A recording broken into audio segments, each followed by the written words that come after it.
Pronto, podíamos ficar assim o culto, não era? Seria um momento mais simpático e mais tranquilo para mim, antes de começar a partilhar a mensagem, mas louvado seja o Deus por tantas bênçãos. Nós precisamos ser gratos em todos os momentos da nossa vida. Mesmo naqueles momentos mais complicados que nós tenhamos de atravessar, nós precisamos ser gratos, porque apesar de tudo, Deus continua-nos a abençoar e continua a estar bem presente na vida da nossa família. E continuamos a orar pelos nossos jovens, pelas nossas crianças, pelos nossos filhos que já cresceram e estão fora de casa, porque continuam a ser família de Deus e continuam a ser filhos de Deus. Esta manhã, gostaria de olhar, refletíssemos um pouco, e eu refleti como esta época que nós vivemos, pós-modernidade, tem afetado a espiritualidade da Igreja. Tem estimulado cada vez mais a nós como individuais. Eu não queria usar a palavra estimulados à idolatria, porque nós dizemos, pastor, nós somos adventistas, nós não temos essas práticas. Mas tudo aquilo que vai ficando para trás, quando nós colocamos Deus para segundo, terceira opção, tudo aquilo que está à frente de Deus, o que é? São os nossos deuses. Logo, torna-se idolatria. E nós olhamos hoje numa sociedade que as pessoas, tanto os da igreja como os de fora, estão muito afetados pela época que vivemos de materialismo, pela tecnologia, pelo conforto. Estamos tão agarrados a essas coisas, precisamos dessas coisas, vivemos e nos concentramos cada vez mais nessas coisas. As pessoas têm-se concentrado cada vez mais e usufruído cada vez menos dos benefícios da simplicidade. E isto não significa agora que a gente venha descalço, que a gente venha de chinelos, temos que estar como pobres, não é nada disso. Mas o título da manhã desta mensagem é Quando menos é mais. Quando se calhar tenho que subtrair, e ao subtrair eu posso enriquecer cada vez mais a minha vida espiritual. Nós podemos ver este conceito quando João Batista, em João capítulo 3, verso 30, João capítulo 3, verso 30, eu se calhar digo a trazer outra Bíblia.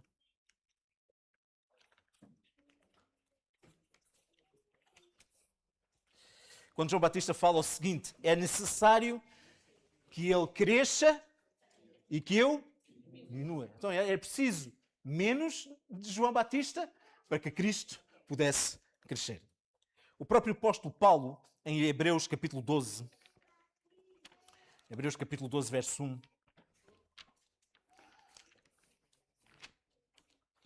diz o seguinte, portanto também nós, uma vez que estamos rodeados por tão grande nuvem de testemunhas, livremos-nos de tudo o que nos atrapalha e do pecado que nos envolve e corramos com perseverança a corrida que nos é imposta. Ou seja, o que é que ele diz? Que devemos livrar de tudo aquilo que impede que nós corramos. Mais uma vez, o menos, ou retirarmos aquilo que nos atrapalha, faz que nós possamos estar mais leves, mais predispostos a correr a corrida que nos está proposta. Jesus, o mestre da simplicidade, não se deixou sobrecarregar pelas coisas, mas concentrou-se nas pessoas. Um modelo de elementos para mais, praticado por Cristo, é algo impactante e excepcionalmente fantástico. É fantástico, não é excepcionalmente, é fantástico. E a partir do contato com os seus discípulos e ouvintes, notamos que ele dedicou a maior parte do seu ministério ao ensino e à prática de 3 aspectos fundamentais que esta manhã vamos falar. À prática da comunhão, dos relacionamentos e da missão. Se nós olharmos para o livro de Mateus, nós podemos ver estas 3 áreas. Por exemplo, quem assistiu à reunião de oração, não desta terça-feira, da outra passada em que eu estive presente, eu falei de Mateus capítulo 4, verso 19, em que quando Jesus chama os discípulos, disse Jesus, sigam-me e eu vos farei pescadores de homens. Aqui o texto mostra que a comunhão vem antes da missão. Então vemos aqui Jesus a mencionar a comunhão. Se nós olharmos para o versículo 23, diz que Jesus ia por toda a Galileia, ensinando nas sinagogas deles, pregando as boas novas do reino, curando todas as enfermidades e doenças entre o povo. Ou seja, vemos aqui Jesus, o que é que fazia? Misturava-se intencionalmente com quem? com o povo, com as pessoas. Vemos aqui relacionamento. E depois o texto também diz, e curando todas as enfermidades e doenças entre o povo. O que é que nós vemos aqui? Jesus supria as necessidades. Isto implica o quê? Missão. Tem vários textos, vocês podem apontar, eu não vou ler todos. Por exemplo, em Mateus 5:38 a 42, quando Jesus fala que quando tu percorres uma milha, percorre outra mais, nós vemos aí que Jesus sempre procurava fazer mais do que esperado. Ou seja, isso implica o quê? Relacionamento. Quando a intenção é salvar, devemos agir com rapidez, misturando com as pessoas. Mateus 9:12. Antes do envio, há um necessário planeamento, como podemos ver em Mateus 10:5 a 23. Tem a ver com a missão. São vários textos que falam destas três áreas da parte de Jesus. Comunhão, relacionamento e missão. Acham que nós podemos viver sem uma delas? A comunhão, ter um relacionamento com as pessoas, sem comunhão com Deus? Missão, sem relacionarmos com as pessoas e sem comunhão? A comunhão com Deus, sem termos um relacionamento com as pessoas e sem missão também? Precisamos desenvolver as três. Quando lemos o Evangelho de Mateus, nós vamos perceber esta ótica da simplicidade do Salvador. Percebemos que ele evitava ficar refém das preocupações cotidianas, a fim de estar sempre pronto para servir, ensinar e cuidar das pessoas. Ontem contava a ver o programa Olhos nos Olhos. O pastor que foi entrevistado dizia: nós temos que saber distinguir entre o que é importante e o que é urgente. Parece a mesma coisa, mas não é. Nós hoje vivemos numa época de tanta correria que nós precisamos distinguir entre o que é importante e o que é urgente. Então vamos à primeira das três, que diz menos agitação e mais comunhão. Vocês concordam comigo? Acham que deve haver menos agitação na minha vida e mais comunhão com Deus? Hoje, não sei como é que é a vossa agenda. Hoje nós temos as agendas sobrecarregadas.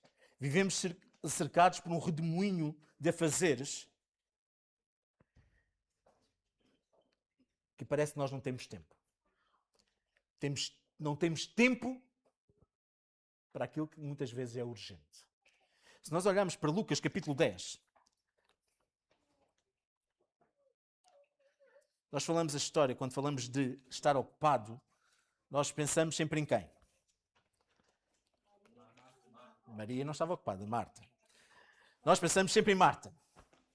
Coitada de Marta. O que é que nós vemos na história? Do verso 38 a 42 nós podemos ler: caminhando Jesus e os seus discípulos chegaram a um povoado onde uma certa mulher chamada Marta o recebeu em sua casa. Maria, sua irmã, ficou sentada aos pés do Senhor, ouvindo a sua palavra. Marta, porém, estava ocupada com muito serviço e, aproximando-se dele, perguntou: Senhor, não te importas que a minha irmã tenha-me deixado sozinho com o serviço? Diz-lhe que me ajude. Respondeu o Senhor: Marta, Marta, você está preocupada e inquieta com muitas coisas. Todavia apenas uma é necessária. Maria escolheu a boa parte e esta não lhe será tirada. Não quero que levantem as mãos, mas quem que se identifica com Marta? Não levantem as mãos. Todos nós, até os homens, nós nos identificamos com Marta. Temos muitas vezes tanta coisa por fazer que muitas vezes desejamos que o dia tivesse mais quantas horas? Mas 30 horas, também não exagera, irmã. Parece que 24 horas é pouco para a quantidade de tarefas que nós temos de realizar nesse dia. Mas que lugar é que ocupa a minha comunhão com Deus? Estamos tão agitados, estamos tanto numa correria, que cada vez a nossa comunhão, o nosso tempo com Deus, fica cada vez mais pequeno. Mas, pastor, o mais importante é tempo de qualidade, nem que seja 5 minutos. Vamos lá ver. Se os vossos filhos passassem 5 minutos de qualidade com vocês, era bom ou mau? 5 minutos por dia com os vossos filhos, era bom? Mas pastor, é de qualidade. Onde é que a gente encontra qualidade em 5 minutos com os nossos filhos? Uma das coisas que os nossos filhos vão perceber no pai, na imagem de Deus, é É um pai que é presente. É um pai que lhe dedica tempo. Para os nossos filhos, o tempo de qualidade é bom, mas a quantidade também é bom. Se os nossos filhos vêm numa correria constante, eles vão perceber que também o seu relacionamento com Deus também vai viver assim numa correria constante. Marta, preocupada com os afazeres materiais, foi fazer queixinhas ao mestre. Senhor, olha, é como se chegassem, dissessem a alguém, olha, vai dar um recado à minha irmã. Foi o que ela fez. Ela estava atarefada. Por outro lado, Maria simplesmente ficou aos pés de Jesus. Mas pastor, a outra estava preocupada em servir o mestre. Sim? Mas Deus realçou que o mais importante naquele momento era aquele encontro e aquele momento com Jesus. A sua comunhão com Jesus. Porque Jesus ia estar há pouco tempo entre eles. Então a equação é muito simples. Menos agitação e mais comunhão. Corremos o mesmo risco. Estamos cercados por tantas inovações, tantas informações, tantos afazeres, que facilmente podemos perder de vista algo maior. A quem servimos. Temos tanta coisa por fazer, mesmo dentro da igreja.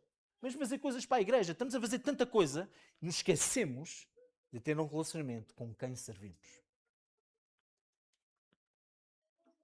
Geralmente, quando nós valorizamos mais a agitação do que a comunhão, nos tornamos pessoas inquietas, impacientes, agitadas, ansiosas, como vemos no caso de Marta. O problema não resulta no facto de nos envolvermos com muitas ocupações, mas porque invertemos a prioridade. Em vez de colocarmos mais comunhão e menos agitação, nós hoje, como cristãos, vivemos mais agitação em vez de comunhão.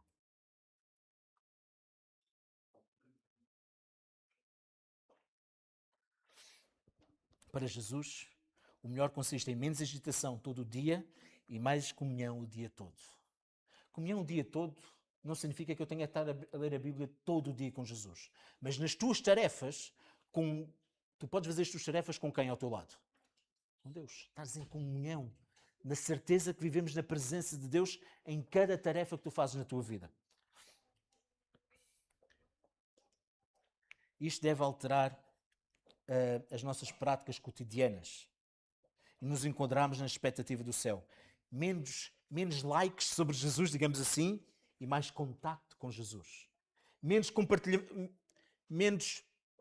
partilhar, ou como é que se diz? Quando a gente vê uma coisa no Instagram, a gente partilha, não é?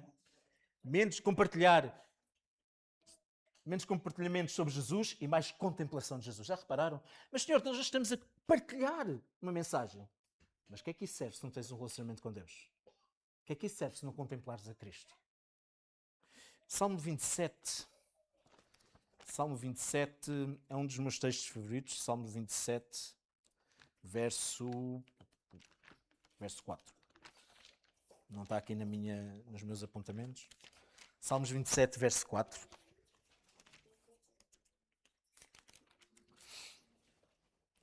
Uma coisa pedi ao Senhor e a procuro. O que é que ele pediu? O que é que David pediu ao Senhor? Que eu possa viver na casa do Senhor todos os dias da minha vida. Para fazer o quê? Para contemplar a bondade do Senhor e buscar a sua orientação no seu templo. E olha o que é que o pedido que Deus faz a David.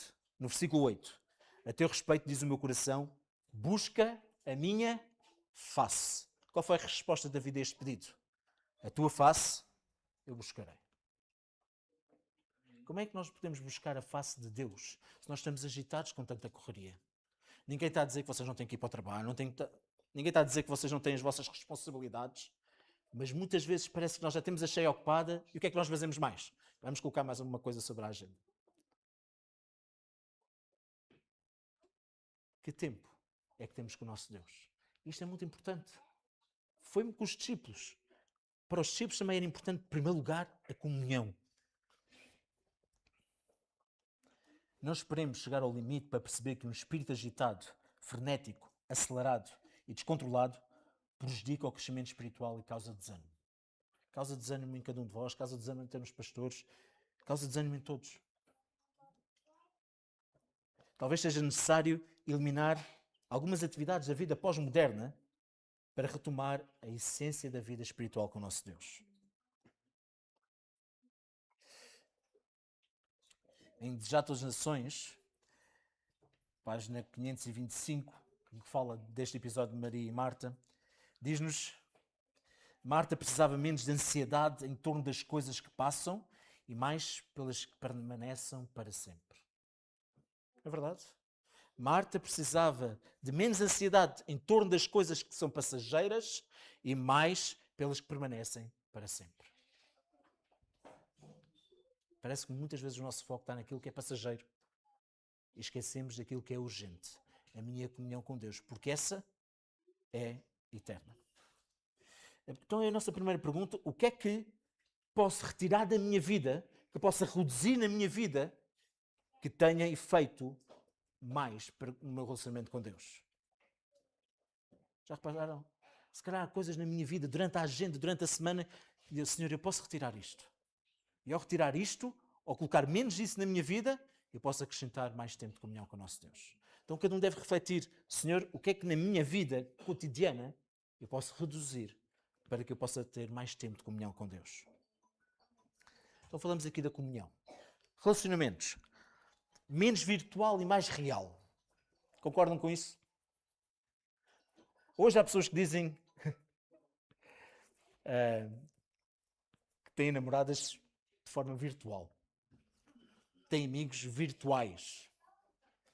Eu vi uma vez uma estatística que os adolescentes preferem mais ter relacionamentos virtuais do que ter relacionamentos reais. Sabem qual é a doença nomofobia? Nomofobia. Sabem que doença é essa? Eu espero que ninguém tenha esta doença aqui.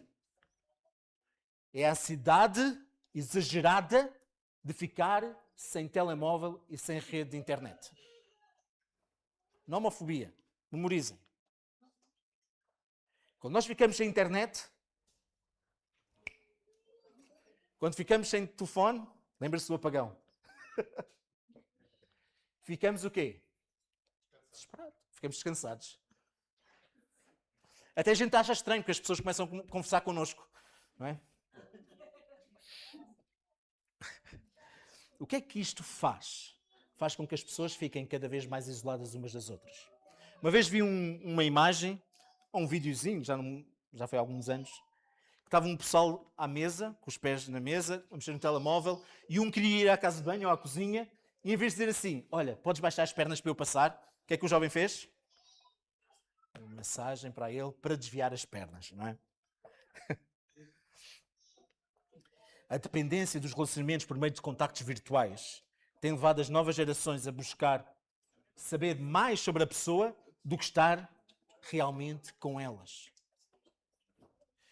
Hoje as tecnologias são importantes, certo? Certo.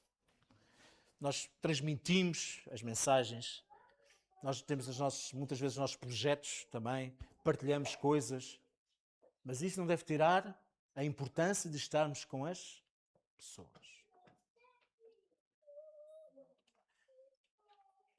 Até que ponto eu estou a colocar a parte virtual em lugar de estar com as pessoas?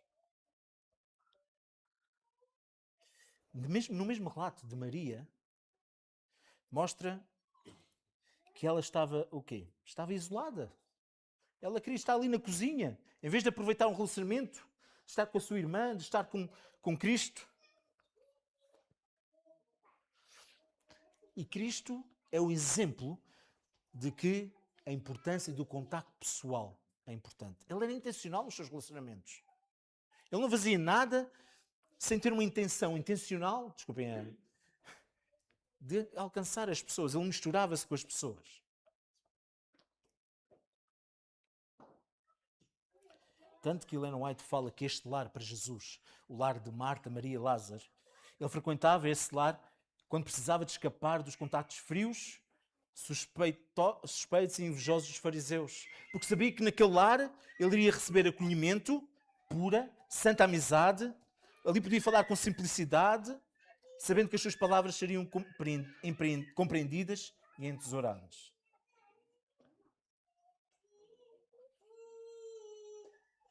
Às vezes agimos como Marta. Perdemos a oportunidade para nos relacionar, de aprender, de ensinar por meio de relacionamentos. Ficamos isolados, somente nos contentando com a sensação de estar perto. Eu estou perto. Sabem que às vezes dá a sensação que... Desculpem o exemplo que eu vou dar, mas às vezes dá a sensação que todas as pessoas têm lepra e nós não queremos entrar em contato. Uma vez vi uma imagem de alguém todo tatuado que apontava assim para a foto e dizia: a tua igreja me receberia? Eu fiquei a refletir naquilo. Será que eu só me relaciono com aqueles que eu me dou bem? Ou afasto para não ser contaminado? Nós temos que cada vez mais nos relacionar uns com os outros. Deixamos a parte virtual e temos contato com as pessoas. Porque a gente pode saber muita coisa, mas o tratar com as pessoas é diferente. Nós podemos saber tecnologias, não é? Mas continuamos a importância de relacionarmos com elas, com as pessoas. Podes saber de construções, mas é importante relacionar com as pessoas.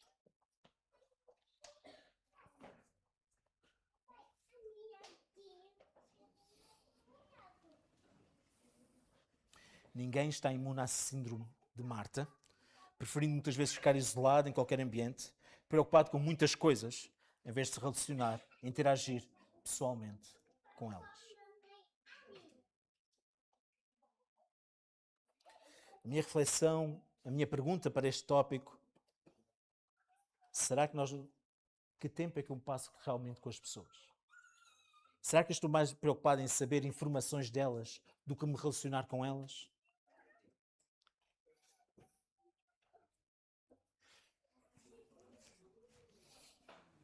Terceiro aspecto. Já vimos comunhão, menos agitação e mais comunhão. Agora vimos aqui menos... Deixa-me cá ver que eu vou me esquecer. Menos virtual e mais real. Relacionamentos reais, intencionais. E por fim, olhando para a missão, menos omissão e mais missão. Quantas vezes nós tivemos a oportunidade de falar da mensagem de Jesus e ficamos calados e omitimos? Ou quantas vezes nós escolhemos a quem falar e a quem ficar calado? Eu lembro de um episódio na minha vida, que já contei aqui, que um colega meu, Fábio Galante, se ele um dia apanhar este vídeo, que entre em contacto, ele perguntou-me: porquê é que guardas o sábado? Eu estava a ir para o pavilhão, estava a ir para uma aula, e eu percebi que aquela pergunta ia-me dar trabalho em responder. E o que é que eu preferia fazer? Preferia ficar calado. E disse: eu depois respondo.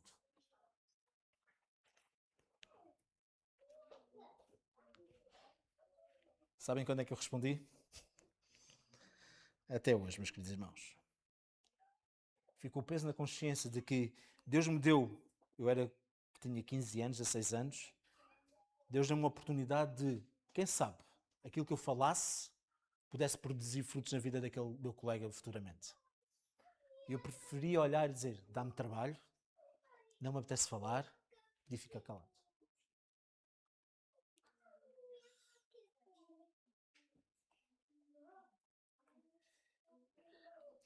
A missão e a omissão se definem quando decidimos ou não amar as pessoas. Trata-se, portanto, de uma decisão pessoal, intransferível. A mais sublime de todas as decisões. Ela se reveste de especial valor pelo facto de ser uma atitude gerada, praticada e recomendada e esperada pelo mestre da simplicidade.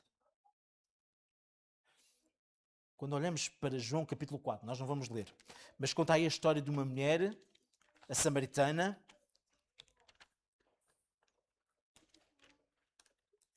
Qual era a fama desta mulher? Qual era a fama desta mulher, da mulher samaritana?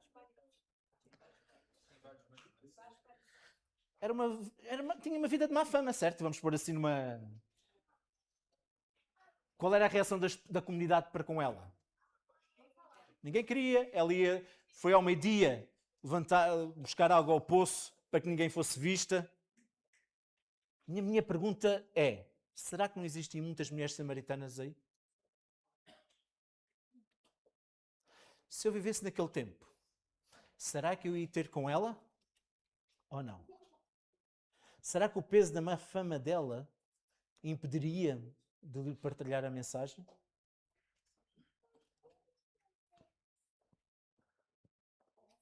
Quantas Marias ou quantas mulheres samaritanas nós encontramos na nossa sociedade? E porquê é que existe da nossa parte, às vezes, uma repulsa com certas pessoas que têm uma vida passada completamente destruída? Pastor, isso nunca... Nós como igreja não podemos pensar nisto, o Evangelho é para todos. É, para todos. Mas cara, eu devo refletir, será que eu só vou falar o Evangelho para aqueles que têm uma boa fama? Ou o Evangelho também é para todos aqueles que têm uma má vida, tiveram más escolhas?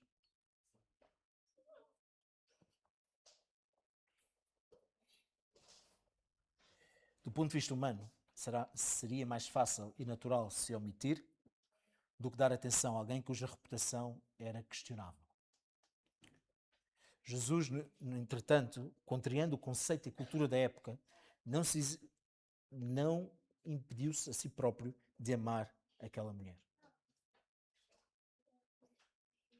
Os discípulos, quando se aproximaram de Jesus, olharam para duas coisas.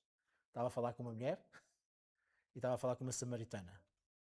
Para os discípulos começaram assim a pensar,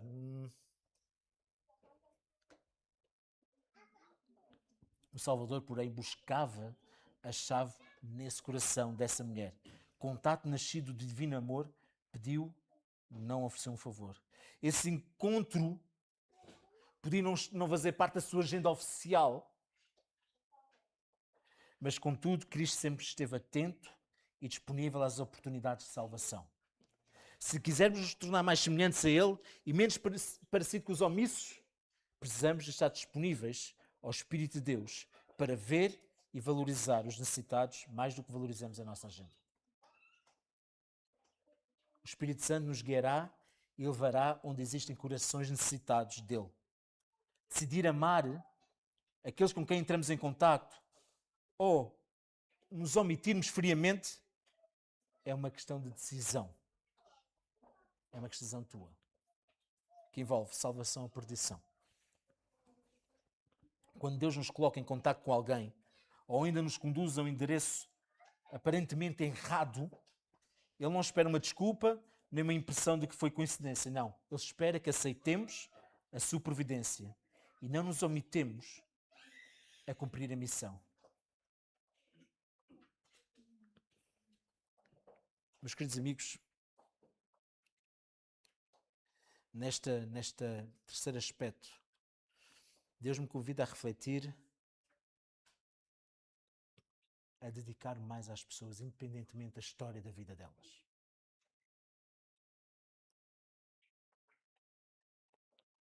Deus nos chama a três aspectos fundamentais desta manhã. Comunhão com Deus, menos agitação, mais comunhão com Deus, relacionamentos reais, menos relacionamentos virtuais, e mais missão e menos omissão. Porque Deus dá-nos oportunidades para falar com pessoas que nós nem se calhar pensamos. Eu tenho alguma história. Eu tive um amigo quando era jovem também, que ele tinha um estilo de vida.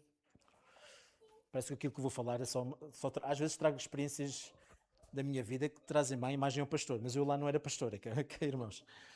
Tinha um amigo, como é que eu vou colocar? Tinha uma orientação diferente daquela que Deus deseja que tenhamos. E ele andava muito comigo. A determinado momento da minha vida, eu comecei a pensar mal. E eu afastei-me dessa pessoa. Até hoje eu arrependo. Porque Deus não escolhe nem raça. Deus não olha nem para a raça, nem para a tribo, nem para a orientação. Deus olha para a pessoa que necessita de ser salva.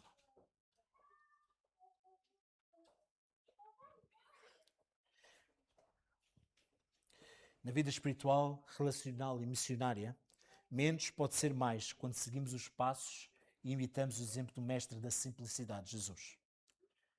Talvez em alguns momentos não percebamos que estamos trilhando uma rota que pode facilmente nos distrair e desviar do alvo principal. Geralmente distrações como o tempo excessivo ao telemóvel, diante da televisão, nas redes sociais, no computador, nos jogos, no lazer, em ginásios, em muita coisa. Em coisas que trazem prazer momentâneo.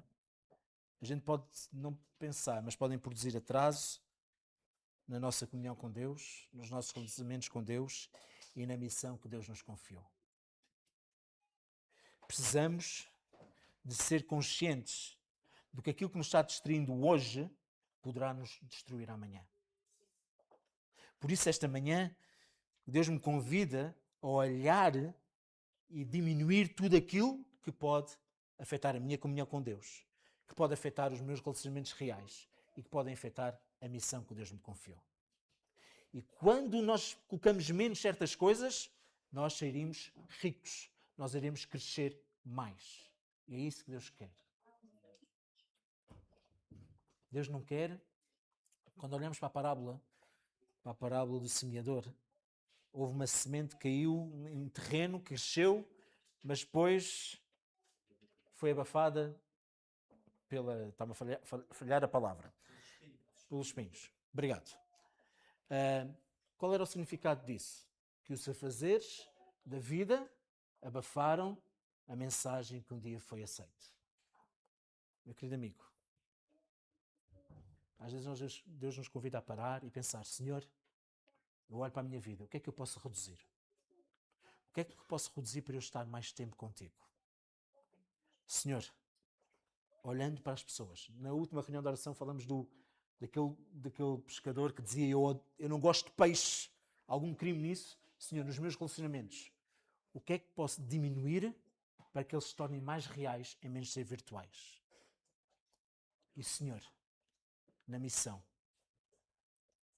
ajuda-me, retira de mim a barreira de separação.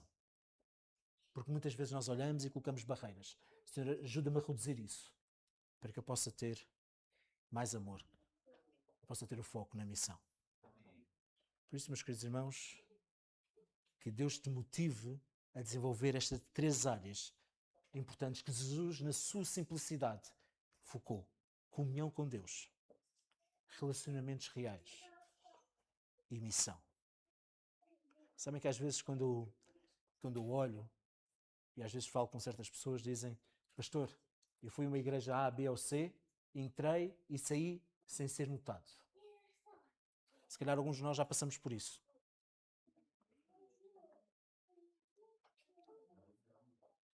Se calhar alguns de nós já passamos por isso.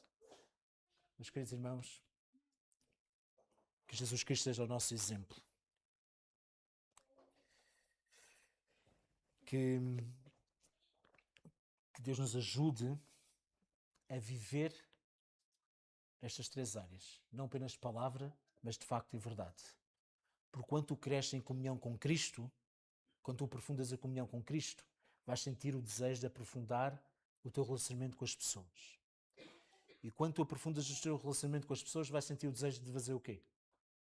De convidá-las para estarem ao pé de Cristo. Que Deus abençoe a nossa igreja. Deus abençoe-te individualmente. Não permitas que as coisas deste mundo possam afetar aquilo que é eterno, que é a tua comunhão com Deus, que é o teu relacionamento e que é a missão que Deus nos confiou. Deus te abençoe, Deus fortaleça a sua igreja. E às vezes eu esqueço de me pedir que Jesus venha antes. Venha já. Que venha ao teu reino, como diz o Pai Nosso. Mas enquanto aqui vivermos, Deus nos motive a sermos um reflexo do seu caráter. Não apenas na minha casa, mas com as pessoas e no cumprimento da missão. Que Deus te abençoe. Vamos terminar com uma oração. Querido Deus, querido Pai, a olharmos para a minha vida e olharmos para a nossa vida, que possamos refletir naquilo que temos que subtrair. Porque ao subtrair certas coisas que atrapalham, nós iremos adicionar aquilo que é eterno, Pai. Senhor, dá-nos a oportunidade de aprofundarmos a nossa comunhão contigo, Senhor. Dá-nos a capacidade de refletir naquilo que temos que retirar, naquilo que ocupa tanto a nossa agenda, que quase não temos tempo para ti, Senhor. Senhor, ajuda-nos, a cada um de nós, a mim particularmente, Senhor, a ter relacionamentos reais com as pessoas, a preocupar-me verdadeiramente com elas. E dá-me um amor para essas pessoas, para que eu possa, tu através de mim, o teu Santo Espírito através de mim, possa no momento certo dizer, vem até Jesus. Senhor, fortalece a tua igreja, que a tua igreja aqui em Albufeira nunca perca a noção do seu papel nesta comunidade, Pai. Tu colocaste a tua igreja aqui para ser uma luz, para ser um exemplo do caráter de Cristo. Para que as pessoas, através de nós, através dos nossos relacionamentos, através de misturarmos com elas, possam ver em nós o resultado da nossa comunhão com Cristo. Possam ver em nós o caráter de Jesus Cristo, Senhor. Fortalece a tua igreja, reaviva a tua igreja, Senhor. E não permitas que nada nos atrapalhe o nosso crescimento e o nosso processo de santificação em Cristo Jesus. São as bênçãos que te pedimos e agradecemos em nome de Jesus. Amém, Senhor.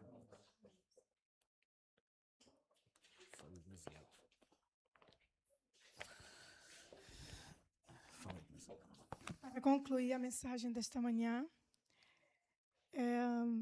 eu convido a todos que se colocam de pé e vamos brilhar por Jesus com o hino de número 240.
Às vezes parece que ser um cristão não é fácil em meio à multidão.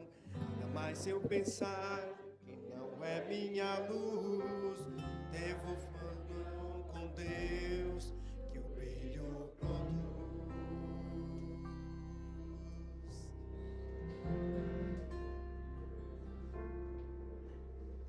E às vezes parece difícil entender que o cristão é exemplo mesmo sem o querer. É por isso mesmo eu preciso orar para que Deus me ilumine e assim eu possa brilhar. Senhor, eu quero brilhar por ti quando o mundo se apagar. Eu quero que através da minha vida alguém possa te enxergar. Faze com que mesmo sem palavras eu fale do teu amor.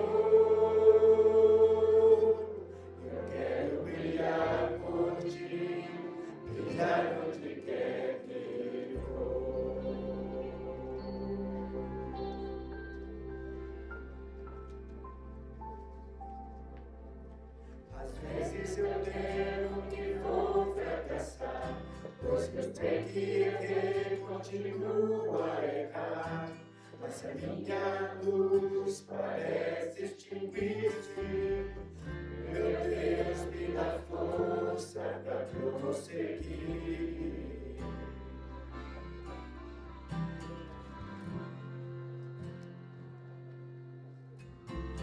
Não importa o quanto eu tente me esforçar, eu só posso vencer se Ele me ajudar. E enquanto percebo meu esforço é vão, o que devo fazer é segurar sua mão. Senhor, eu quero brilhar por ti, quando o mundo se apagar. Eu quero que através da minha vida alguém possa te enxergar. Faze com que mesmo sem palavras eu fale do teu amor. Eu quero brilhar por ti, brilhar onde quer que for.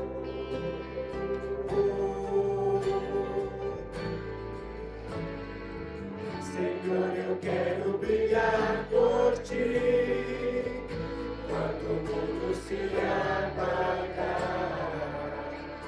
Eu quero que através da minha vida alguém possa te enxergar. Faze com que mesmo sem palavras eu fale do teu amor. Eu quero brilhar por ti, brilhar onde quer que for. Eu quero brilhar por ti, brilhar onde quer que for.